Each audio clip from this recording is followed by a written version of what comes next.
This guy had tattoos on his face in the 90s. And he was a rough looking dude. He was the biggest drug dealer at the time, the biggest ecstasy dealer. I knew that his supply had dried out. I was hanging out at the clubs in those days.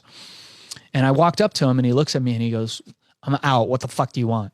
I said, no. Don't want drugs. Don't want drugs. He goes, you don't want drugs? What the fuck are you, a cop? I said, no, definitely not a cop. Definitely not a cop. If I was smart, I would have walked away.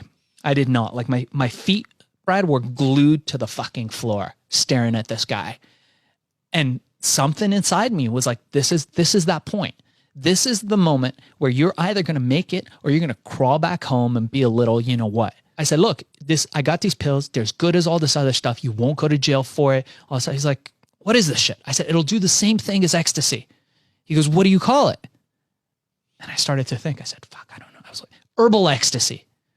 And just in that moment, when he was about to tell me to fuck off, 2 customers walked up to him, 2 party goers, and I hear him talking with them, and they're not taking no for an answer. They want their pills. They just came to the club there.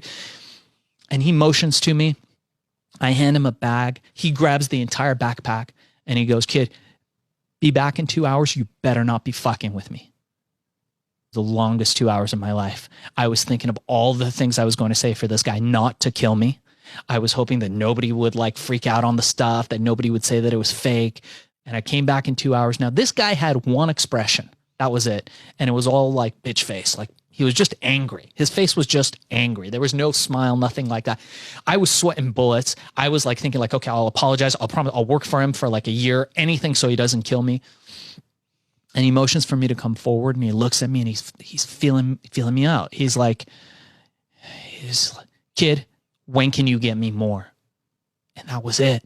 It went from 1 guy to 10 guys to 10,000 guys. And we were everywhere. All the drug dealers were selling my stuff. A lot of them became legitimized. I made more millionaires in that day in the club scene, I think, than anybody.